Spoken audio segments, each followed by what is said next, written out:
ಅವರೇನು ಮಹಾರಾಷ್ಟ್ರದವರು, ಬೆಳಗಾವಿಯಲ್ಲಿ ಏನು ಕೇಳ್ತಾ ಇದ್ದೀರಿ?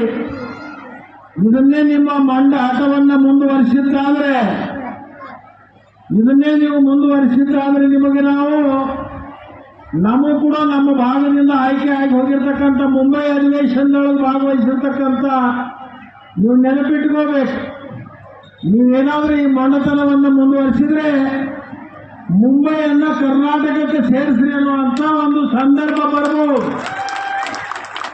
ಅದಕ್ಕೆ ನಾನು ಆ ಭಾಗದಲ್ಲಿರ್ತಕ್ಕಂಥ ಏನು ಮಹಾರಾಷ್ಟ್ರ ಏಕೀಕರಣ ಸಮಿತಿ ಅವರಿಗೆ ನಾನು ಕಿವಿಮಾತನ್ನು ಹೇಳಲಿಕ್ಕೆ ಬಯಸ್ತೇನೆ.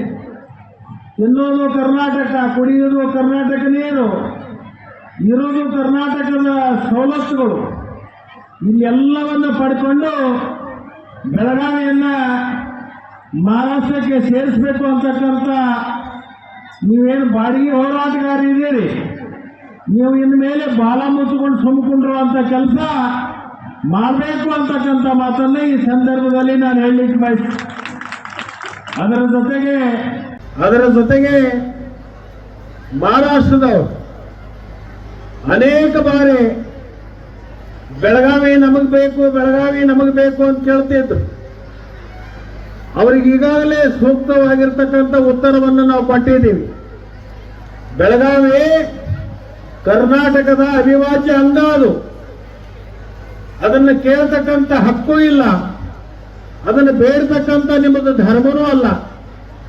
ಯಾಕಂತಂದ್ರೆ ಈಗಾಗಲೇ ಅದು ಹೋರಾಟದ ಕಿಚ್ಚನ್ನು ಹಚ್ಚಿರ್ತಕ್ಕಂಥ ಪುಣ್ಯಭೂಮಿ ಮತ್ತು ಹೋರಾಟದ ನೆಲದ ಇರ್ತಕ್ಕಂಥ ಬೆಳಗಾವಿ ಚೆನ್ನಮ್ಮನ ನಾಡು. ಅದು ಬ್ರಿಟಿಷರಿಗೆ ಹೆದರದೇ ಇರ್ತಕ್ಕಂಥ ಬೆಳಗಾವಿ ಇನ್ನು ಮಹಾರಾಷ್ಟ್ರದವರಿಗೆ ಹೆದರುವಂತ ಪ್ರಶ್ನೆನೇ ಉದ್ಭವ ಆಗಲ್ಲ.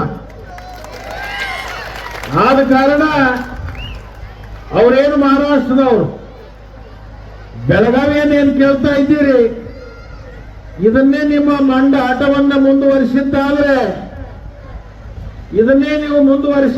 ನಿಮಗೆ ನಮಗೂ ಕೂಡ ನಮ್ಮ ಭಾಗದಿಂದ ಆಯ್ಕೆ ಆಗಿ ಹೋಗಿರ್ತಕ್ಕಂಥ ಮುಂಬೈ ಅಧಿವೇಶನದೊಳಗೆ ಭಾಗವಹಿಸಿರ್ತಕ್ಕಂಥ ನೀವು ನೆನಪಿಟ್ಕೋಬೇಕು.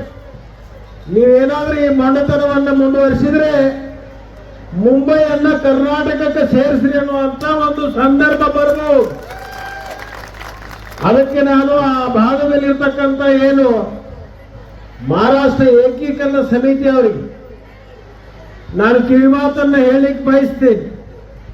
ತಿನ್ನೋದು ಕರ್ನಾಟಕ, ಕುಡಿಯೋದು ಕರ್ನಾಟಕ ನೀರು, ಇರೋದು ಕರ್ನಾಟಕದ ಸವಲತ್ತುಗಳು, ಇಲ್ಲೆಲ್ಲವನ್ನು ಪಡ್ಕೊಂಡು ಬೆಳಗಾವಿಯನ್ನ ಮಹಾರಾಷ್ಟ್ರಕ್ಕೆ ಸೇರಿಸಬೇಕು ಅಂತಕ್ಕಂಥ ನೀವೇನು ಬಾಡಿಗೆ ಹೋರಾಟಗಾರ ಇದ್ದೀರಿ, ನೀವು ಇನ್ನು ಮೇಲೆ ಬಾಲ ಮುಚ್ಚಿಕೊಂಡು ಸುಮ್ಕೊಂಡಿರುವಂತ ಕೆಲಸ ಮಾಡಬೇಕು ಅಂತಕ್ಕಂಥ ಮಾತನ್ನ ಈ ಸಂದರ್ಭದಲ್ಲಿ ನಾನು ಹೇಳಲಿಕ್ಕೆ.